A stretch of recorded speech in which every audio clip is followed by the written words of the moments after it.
The more things change, the more they stay the same. Lenovo may have shaken things up a bit with the new design and color changes on the Thinkpad X100E and Edge models, but the T410 stays true to its roots. You get the familiar black rectangle, but with a few subtle changes. The T410 essentially absorbs the T400's revised chassis with cambered edges and the slimmer appearance. Since the bottom half of the chassis are now angled inward, the major port groupings on the sides jut out from the chassis a bit. It gives the T410 a brawny look, like a muscle car with a supercharger sticking out of the hood. It lets you know the T410 is packed to the gills with features.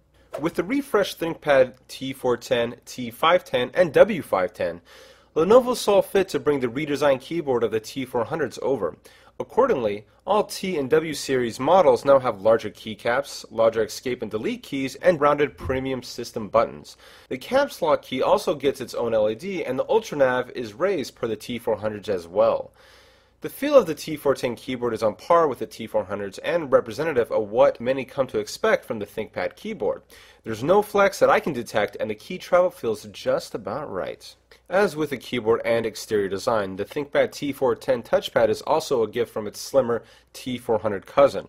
It has the dimple texture and the flush mounting of the T400 touchpad, and it performs identically, which is a great thing. Scrolling is responsive and accurate, as are the multi-touch gestures for those who use them.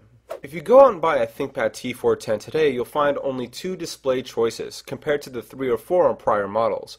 All T410s now use an LED backlighting, so you can choose from a WXGA or a WXGA Plus resolution. Our model came equipped with a ladder panel, and it's quite nice.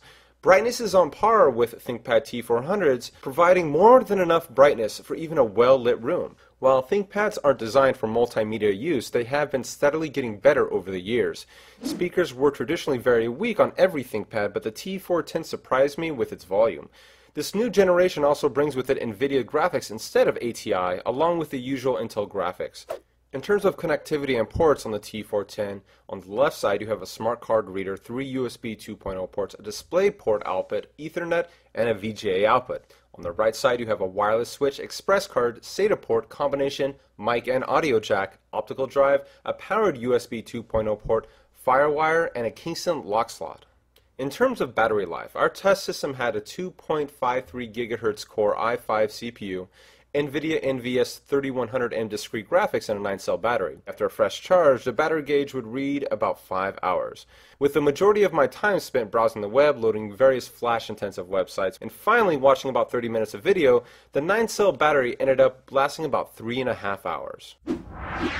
What we liked about the T410 was that it has pretty much every port imaginable, has high performance, runs cool, great touchpad, and an improved battery design. What we didn't like about it was its picky keyboard, the fan runs often, and it has no switchable graphics. In all things considered, we gave the Lenovo T410 a 4 out of 5 ranking.